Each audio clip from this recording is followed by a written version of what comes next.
Hello everyone, welcome to all of you on your own channel career platform. I am Rahul and I am here to teach you Science of Class 6. The reference book is NCERT. Today our chapter is Fiber to Fabric. So we are going to study Fiber to Fabric. तो first of all सबसे पहले हम जो चीज़ जानेंगे, आप चीज़ों को समझिए कि फाइबर के बारे में। जब आप किसी कपड़े की दुकान में कपड़े खरीदने के लिए जाते हैं तो दुकानदार आपको क्या कहता है कि किस कपड़े में आपको कपड़ा दिखाया जाए। मतलब दुकानदार आपसे पूछता है कि आपको कॉटन में दिखाया जाए। जैसे आप साड़ी खरीदने जाते हो तो कॉटन में चाहिए, दुकानदार क्या पूछता है, कॉटन में चाहिए या सिल्क में चाहिए। या आप शर्ट ही खरीदने जाते हो तो दुकानदार आपसे पूछता है कॉटन में चाहिए या पॉलिस्टर में चाहिए। तो ये जो कॉटन, सिल्क, पॉलिस्टर, नायलॉन, ये सब चीज़ें जो दुकानदार आपसे पूछता है तो दरअसल वो किस बारे में पूछ रहा है, वो बताना क्या चाह रहा है। ये कॉटन, सिल्क, पॉलिस्टर, नायलॉन, तो ये सब जो होते हैं एक्चुअली ये सब होते हैं फाइबर्स जिनके वो कपड़े बने होते हैं। अब जब दुकानदार आपको different type of clothing items दिखाता है तो कपड़े को टच करके आप फील करते हो। तो क्या फील करते हो? उस कपड़े की, उस क्लॉथिंग आइटम की फैब्रिक को फील करते हो, यानी कि उसका कपड़ा कैसा है। यानी कि फैब्रिक का जनरल मीनिंग बोल दे तो कपड़ा। फैब्रिक का मतलब क्या हो गया? कपड़ा। तो जिस कपड़े से आपका क्लॉथिंग आइटम्स बना हुआ है, जींस या शर्ट जिस कपड़े से बना हुआ है वो कपड़ा आपका कहलाएगा क्या चीज़? फैब्रिक। ठीक है, तो हम देखेंगे जो फैब्रिक आपको दिखा जाता है तो फैब्रिक जो है आपका, मान लीजिए कि ये आपका फैब्रिक हो गया जिससे आपका कोई क्लॉथिंग आइटम्स आपका बना हुआ है। तो अगर आप क्या करेंगे, इससे एक आप ऑब्जर्व करेंगे इसे, तो फैब्रिक आप पाएंगे कि फैब्रिक जो है वो यार्न या थ्रेड से बना होता है, किसी धागे से बना होता है।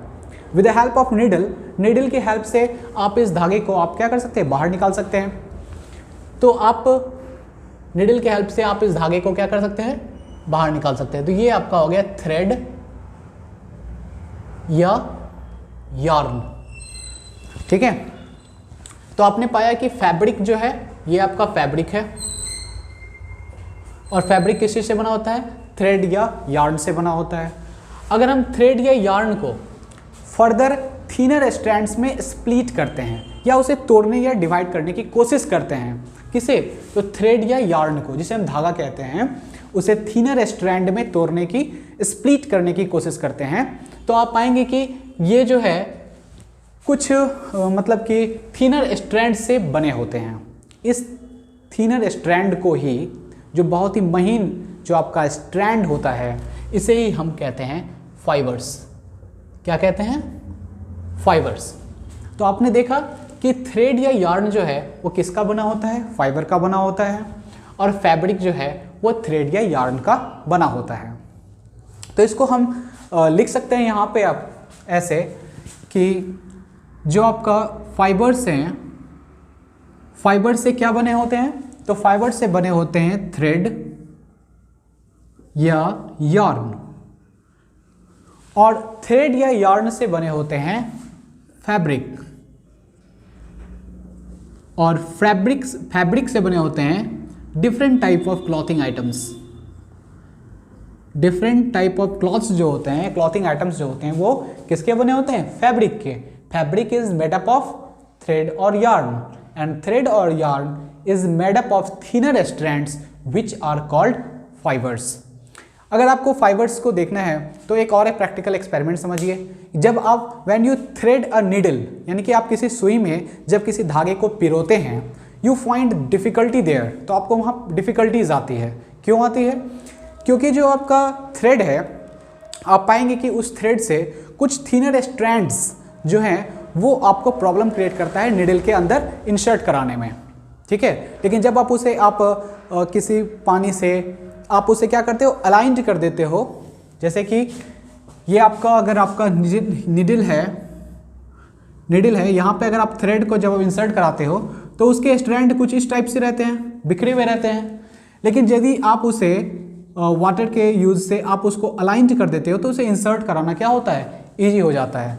तो ये जो स्टार्टिंग में जो आपको डिफिकल्टी आती है, क्योंकि उसके जो फाइबर्स होते हैं वो बिखरे होते हैं, इस वजह से डिफिकल्टी आती है। तो ये जो बिखरे होते हैं, ये जो थिनर स्ट्रैंड्स होते हैं, यही आपके क्या हैं? फाइबर्स हैं। ठीक है, तो हमने फाइबर्स का डेफिनेशन लिखा है, उसको देखिए आप। Fabrics are made up of yarns, fabrics yarns के बने होते हैं, and yarns are made up of very thin strand, और जो यार्न यानी कि धागा जो है वो बहुत ही महीन स्ट्रैंड का बना होता है। उस थिनर स्ट्रैंड्स को ही हम क्या कहते हैं, फाइबर्स कहते हैं। अब हम बात करेंगे फाइबर्स के टाइप्स की। There are 2 types of fibres, 2 तरह के फाइबर्स आपको मिलते हैं। The first is natural fibre and the second is synthetic fibres. Natural fibres जैसा कि नाम से ही क्लियर है, ये नेचुरली ऑब्टेन्ड होता है किससे, प्लांट्स एंड एनिमल्स से। तो those fibres which are obtained from plants and animals are called natural fibres. जो प्लांट एंड एनिमल से ऑब्टेन्ड होंगे उसे हम नेचुरल फाइबर कहेंगे। इसके एग्जांपल्स हैं cotton, jute, silk and wool.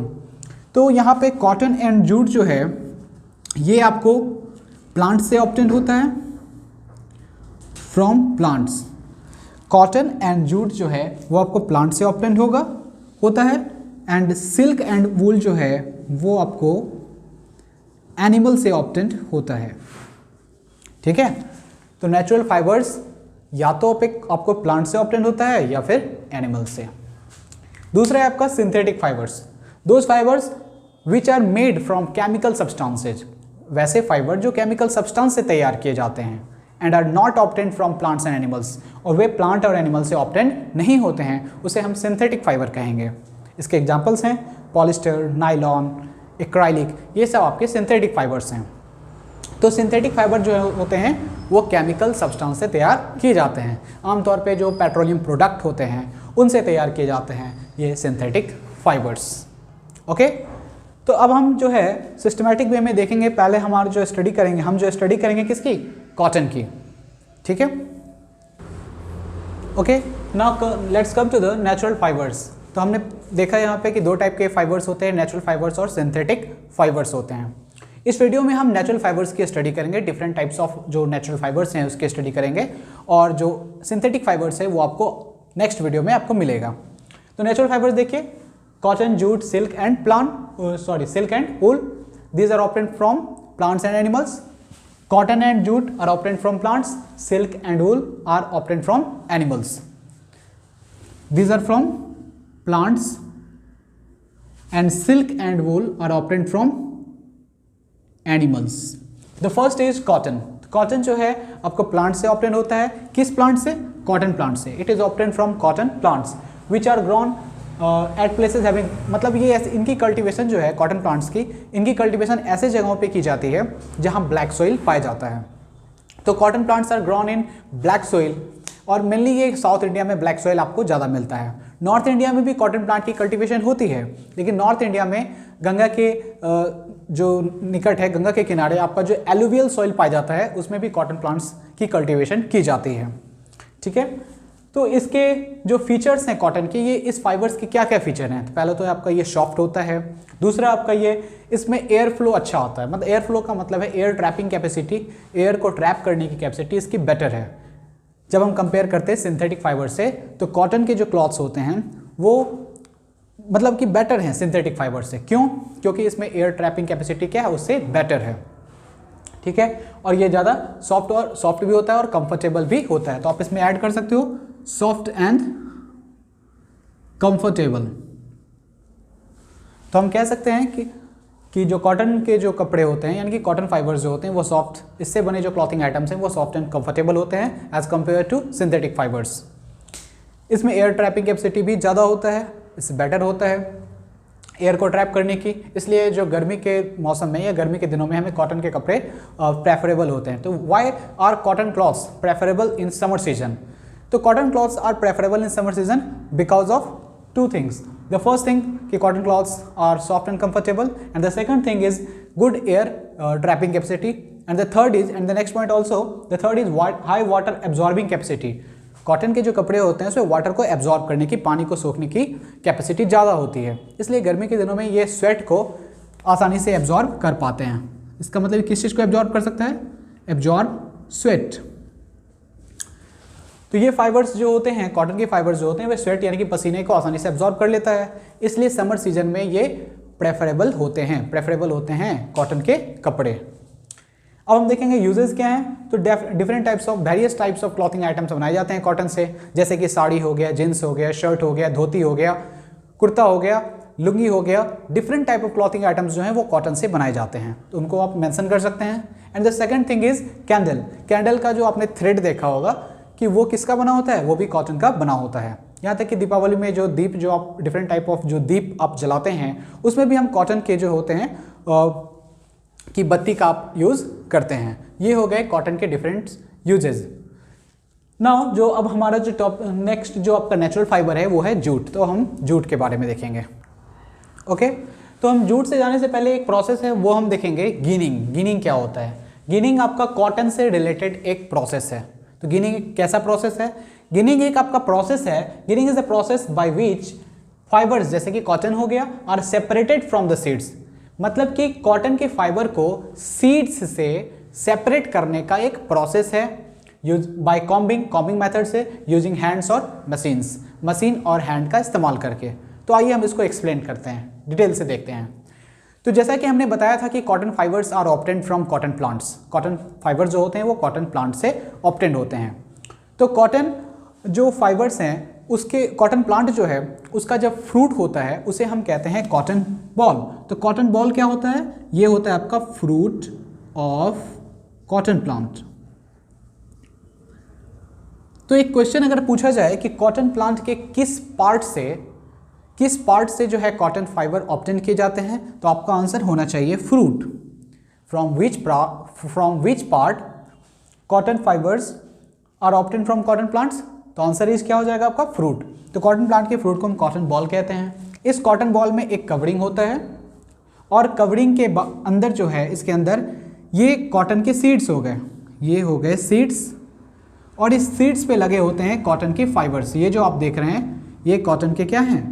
Fibres हैं।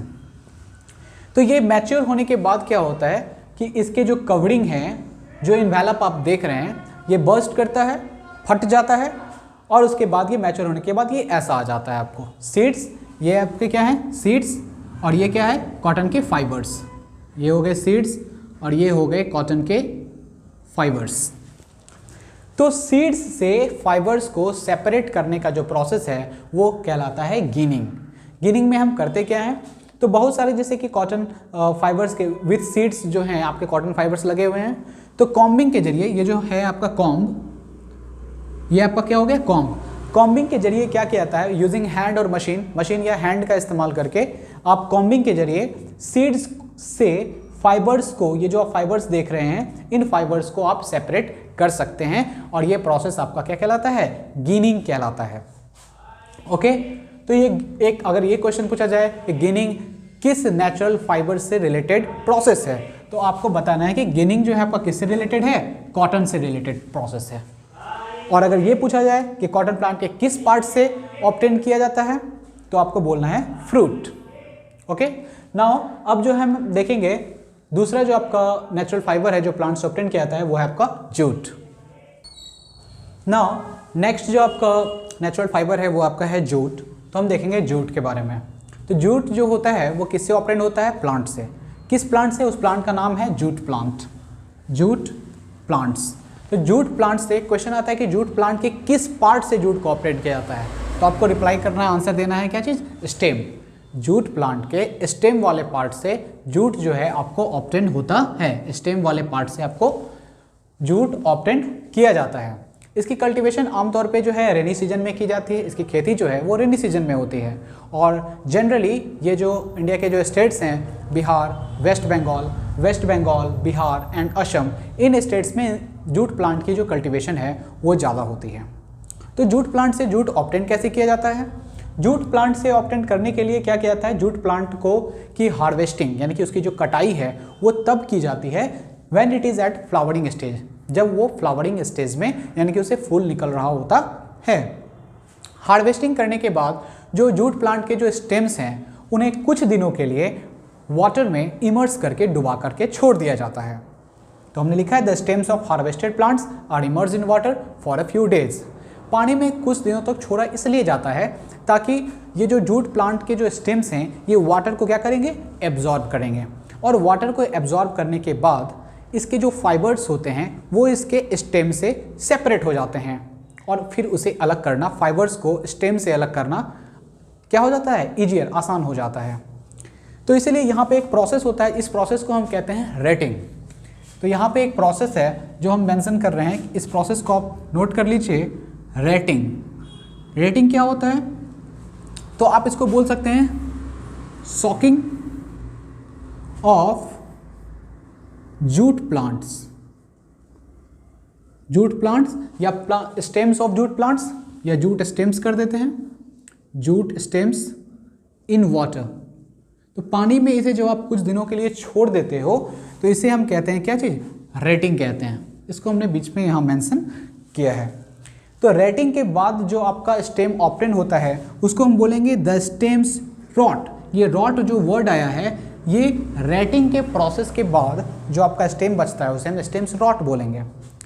तो रेटिंग क्यों जरूरी है? क्योंकि पानी वाटर में इमर्स करने के बाद जब वो फूल जाता है पानी में तो फाइबर को स्टेम से सेपरेट करना ईजी हो जाता है। तो इस तरह से the stems rot and fibres are separated by using hand. Hand का इस्तेमाल करके हम इन्हें आसानी से सेपरेट कर सकते हैं। ओके, तो अगर ये भी पूछा जाए, एक क्वेश्चन ये भी पूछा जा सकता है कि रेटिंग जो होता है, रेटिंग ये किस फाइबर से रिलेटेड प्रोसेस है? तो आपको रिप्लाई करना है जूट। नाउ हम देखेंगे इसके यूजेस कि जूट प्लांट के क्या यूजेस हैं। तो आप डिफरेंट टाइप के जो रस्सियाँ होती है, रस्सी रोप्स बनाने में इसका यूज़ होता है। गनी शैक बोलते हैं बोरा को, जनरली उसे बोरा कहा जाता है जिसमें आलू प्याज चावल दाल, आलू प्याज खासकर जो है मतलब कि इसमें स्टोर किया जाने के लिए हम यूज़ करते हैं बोरा, गनी शैक। एंड कवर्स फॉर चेयर्स, और जो डिफरेंट टाइप के जो चेयर्स होते हैं उसको कंफर्टेबल बनाने के लिए भी कवर्स, कंफर्टेबल नहीं उसके कवर्स के तौर पे इसका हम जूट प्लांट का से बनने वाले जूट फाइबर का हम क्या करते हैं? यूज़ करते हैं। नाउ इसके बाद जो हमारा नेक्स्ट जो है नेचुरल फाइबर वो है आपका सिल्क। तो हम सिल्क देखेंगे, सिल्क के बारे में। ओके, तो हमने प्लांट से ऑपरेट होने वाले दोनों जो नेचुरल फाइबर हैं कॉटन और जूट को देख लिया। अब नेक्स्ट है हमारा एनिमल से ऑपरेट होने वाले जो आपके नेचुरल फाइबर्स हैं वो क्या हैं? Silk and wool. तो वूल, इससे पहले हम क्या देखेंगे? सिल्क को देखेंगे पहले। सिल्क क्या होता है, किससे ऑपटेन होता है? तो सिल्क जो है वो एक इंसेक्ट है यानी कि सिल्क वॉर्म, जिसे हम क्या कहेंगे? सिल्क वॉर्म, उसके कोकून से ऑबटेंड होता है। सिल्क जो है वो सिल्क वॉर्म जो कि एक इंसेक्ट होता है, कीट पतंग है, जिसके कोकून से ऑबटेंड होता है। अब यहाँ क्वेश्चन उठता है कि कोकून क्या है। कोकून को समझने के लिए हम लाइफ साइकिल देखेंगे किसका? सिल्क वॉर्म का। तो सिल्क वॉर्म जो अपना लाइफ स्टार्ट करता है, कहाँ से स्टार्ट करता है? एग से। एग से ये डेवलप होने के बाद लार्वा वाले स्टेज में जाता है, थोड़ा सा बड़े होने के बाद, उसके बाद है प्यूपा और उसके बाद है एडल्ट। तो जब सिल्क वॉर्म जो है इनिशियल स्टेज इसका कहाँ से स्टार्ट होता है? इसका लाइफ एग से। एग से स्टार्ट होने के बाद ये जब ये लार्वा वाले स्टेज में जाता है तो यहाँ जो है ये अपने चारों तरफ एक कवरिंग तैयार करता है, इन्वेलप तैयार करता है, उसे हम कहते हैं कोकून। तो सिल्क वॉर्म अपने जब वो लार्वा स्टेज में पहुंचता है तो क्या करता है? अपने चारों ओर एक कवरिंग या इन्वेलप स्टार्ट करता है जिसे हम क्या कहते हैं? कोकून कहते हैं। तो यहाँ से कोकून का फॉर्मेशन जो है वो स्टार्ट होता है, कोकून फॉर्मेशन स्टार्ट्स। ठीक है, तो कोकून होता क्या है? एक तरह का इन्वेलप होता है, इन्वेलप होता है किसका? तो सिल्क वॉर्म का। ठीक है, कवरिंग होता है।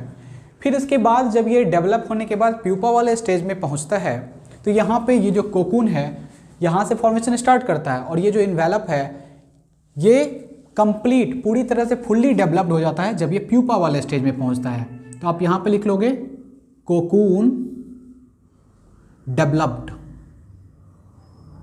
यहाँ पे कोकून जो है प्यूपा वाले स्टेज में आपका कोकून पूरी तरह से डेवलप हो जाता है और प्यूपा से जब ये एडल्ट वाले स्टेज में पहुंचता है तो ये जो कवरिंग है यानी कि कोकून जो है, जो एनवेलप है आपका, ये ब्रस्ट करता है, मतलब फट जाता है और उससे जो है एडल्ट जो इंसेक्ट है यानी कि सिल्क वॉर्म वो उससे बाहर निकलता है।